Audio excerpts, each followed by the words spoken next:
అందరికీ చూపించినాం. గోదావరిలో 1,00,000 క్యూసెక్కుల నీళ్లు పోతున్నాయి.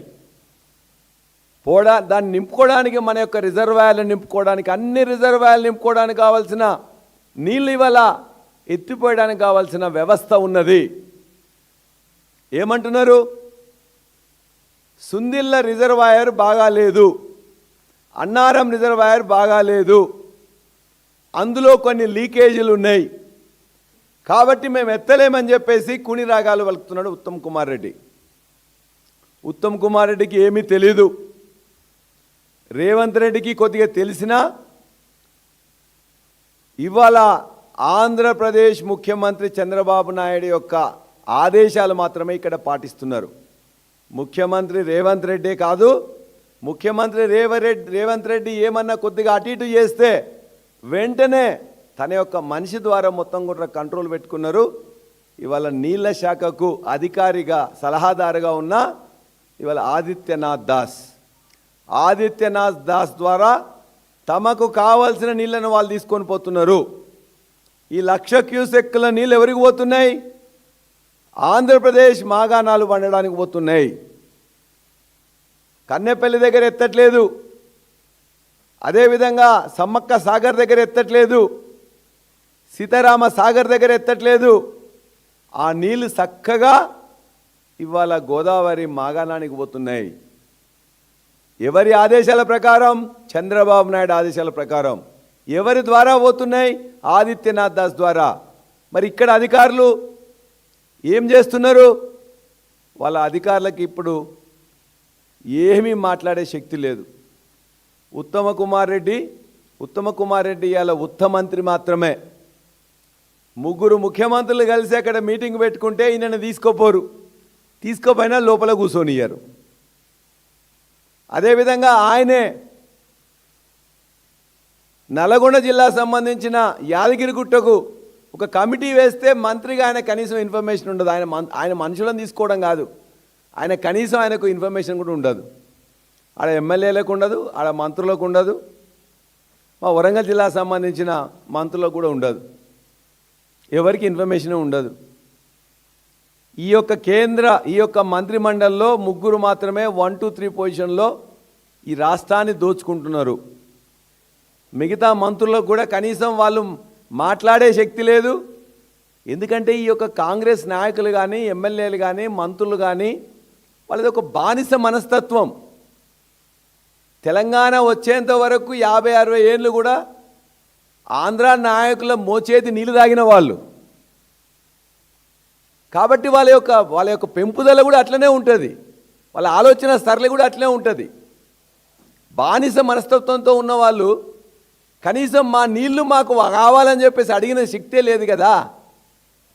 కేసీఆర్ గారు అడిగితే ఏదో పక్కన నిలబడి కొన్ని ఫోటోలు దిగడం తప్ప ఇవాళ పోయి కాంగ్రెస్ అధినాయకుల ముందో లేకపోతే ఆంధ్ర ముఖ్యమంత్రుల దగ్గర మాట్లాడేంత శక్తి వీళ్ళకి ఏనాడు లేదు.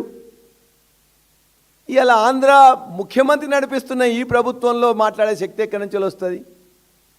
మాట్లాడితే ఉన్న పదవి పోతుంది. పదవుల కోసం పెదవులు మూసుకునే నాయకులు ఇలా కాంగ్రెస్ ఎమ్మెల్యేలు, మంత్రులు. అంతేకాదు గట్టిగా మాట్లాడితే వాళ్ళు చేసుకునే చిన్న చిన్న బుడ్డ పైరవులు కూడా వాళ్ళకి ఇయ్యరు. పైరవీలకు అలవాటు పడ్డ ఈ కాంగ్రెస్ నాయకులు ఖచ్చితంగా వాళ్ళకు రాదు.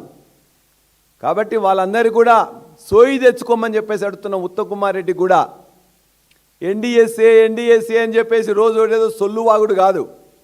మిస్టర్ ఉత్తమ్ కుమార్ రెడ్డి గారు, మీరంటే ఏదో బాగా కొద్దిగంత మేధావి చదువుకుందామని చెప్పేసి అనుకున్నారు. అంతా ఉత్త మాటలు, గాలి మాటలే. నిజంగా మీకేమన్నా నాలెడ్జ్ ఉంటే, ఈ రాష్ట్రం మీద ప్రేమ ఉంటే, తెలంగాణ రైతుల మీద రైతు బిడ్డగా నీకేమన్నా కనీస ప్రేమ ఉంటే ఇమ్మీడియట్గా ఎన్డీఎస్ఏ రిపోర్ట్లు అని చెప్పేసి గాలి మాటలను పక్కన పెట్టండి. ఎన్డీఎస్ఏ చైర్మన్గా ఉన్న చంద్రశేఖర్ అయ్యర్ కట్టిన పోలవరం కూలితే ఇంతవరకు ఎవరి మీద చర్య లేదు కదా. ఒక్కసారి కాదు, 2 సార్లు కాదు, 3 సార్లు 4 సార్లు కూలిన పోలవరము చంద్రశేఖర్ అయ్యర్ ఇచ్చిన రిపోర్ట్లు కాదు, చంద్రశేఖర్ అయ్యర్ ఇచ్చిన డిజైన్ల ప్రకారమే కడితే కూలింది కదా. మరి చంద్రశేఖర్ అయ్యర్ని శిక్షించిండ్రా? కట్టిన చంద్రబాబు నాయుడిని శిక్షించిండ్రా? పైసలు ఇచ్చిన కేంద్ర మంత్రిత్వ శాఖ సిడబ్ల్యూసీగా నిర్మించేది మరి జలశాఖ మంత్రిని, కేంద్ర జలశాఖ మంత్రిని శిక్షించినరా? లేదు. వీటన్నిటికీ సూత్రధారి అయిన నరేంద్ర మోడీని ఏమైనా శిక్షించినరా? మరి ఎవరిని శిక్షించలేదు కదా. ఎన్డీఎస్సీ రిపోర్ట్ అక్కడ ఎందుకు లేదు? ఇలా నల్గొండ జిల్లాలో 8 మంది చావుకు కారణమైన ఉత్తమ్ కుమార్ రెడ్డి గారిన, రేవంత్ రెడ్డి గారిన దాన్ని ఏమైనా చేయమని చెప్పి ఎన్డీఎస్సీ రిపోర్ట్ ఇచ్చిందా? ఎన్డీఎస్ఏకి కూడా ద్వంద్వ వైఖరి ఉంటుందా? ఎవరు అడగకుండానే రిపోర్ట్ ఇచ్చేసి 2 రోజులలో రిపోర్ట్ ఇస్తారు. కాబట్టి ఇలా సుందిల్లా, అన్నారం అనేది ఇంటాక్ట్గా ఉన్నాయి. ఇలా సుందిల్లా, అన్నారం ఏమన్నా కూల్తుంది అది అంటే అది మీ యొక్క నేరపూరిత నిర్లక్ష్యం వల్ల. గత 2.5 సంవత్సరాలుగా ముందు బాంబులు పెట్టి కూల్దామని చెప్పి ప్రయత్నం చేస్తే ఒక 2 పియర్స్ మాత్రమే దెబ్బతగిలింది. 2.5 సంవత్సరాల మీ కక్కుర్తితో, కాంగ్రెస్ నాయకుల యొక్క ధనదాహంతో ఇవాళ మొత్తం లక్షలాది టన్నుల ఇసుకను ఇవాళ మేడిగడ్డ దగ్గర ఎత్తిండు మీరు. అయినా 30 లక్షల క్యూసెక్ల వాటర్ వచ్చినా కూడా ఇవాళ ఇంటాక్ట్గా కాళేశ్వరం నిలబడ్డది, మేడిగడ్డ బ్యారేజ్ నిలబడ్డది. ఇవాళ కూడా ఈరోజు కూడా మీరు నేరపూరిత నిర్లక్ష్యంతో మీ నాయకులకు పైసలు సంపాదించే విధంగా ఇసుక దందాలు కొనసాగిస్తూ లక్షలాది వాహనాలు ఇవాళ ఈ సమయానికి నేను మాట్లాడుతున్న సమయాన్ని కూడా అన్నారం బ్యారేజీ కింద ఇలా ఇసుక దొడుతూ ఉన్నారు. అదేవిధంగా సుందిల్లా బ్యారేజ్ దగ్గర ఇసుక దొడుతూ ఉన్నారు. ఈ రెండింటిని కూలగొట్టాలని చెప్పేసి చంద్రబాబు నాయుడు కుట్రలకు ఆదిత్యనాథ్ యొక్క సలహాతో ఇలా రేవంత్ రెడ్డి పాటిస్తుంటే మీరు కళ్ళు మూసుకొని, చెవులు మూసుకొని, అన్నీ మూసుకొని కూర్చున్నారు ఉత్తమ్ కుమార్ రెడ్డి. అందుకే ఉత్తమ్ కుమార్ రెడ్డి గారికి మేము డిమాండ్ చేస్తున్నాం, మీకు ఈ రైతుల మీద ప్రేమ ఉంటే, ఈ గడ్డ మీద కనీసం గడ్డ మీద పుట్టినమని చెప్పేసి మీకు భావిస్తే ఇమ్మీడియట్గా ఎక్కడైతే మీరు ఇలా మొత్తం దాన్ని కూలగొట్టాలని ప్రయత్నం చేస్తున్నారో, సుందిల్లా, అన్నారంని కూలగొట్టాలని చెప్పేసి లక్షలాది టన్నుల ఇవాళ ఇసుకను తోడుతున్నారో ఆ ఇసుక తోడేది బంద్ చేయండి. మీ ఇసుక దందాన్ని బంద్ చేయండి. మీ నాయకులకు మూటలు అందించడం బంద్ చేయండి. ఈ యొక్క 72 లక్షల మంది రైతుల యొక్క పొలాలకు నీళ్ళు వచ్చే విధంగా కన్నెపల్లి దగ్గర నుంచి ఎత్తండి.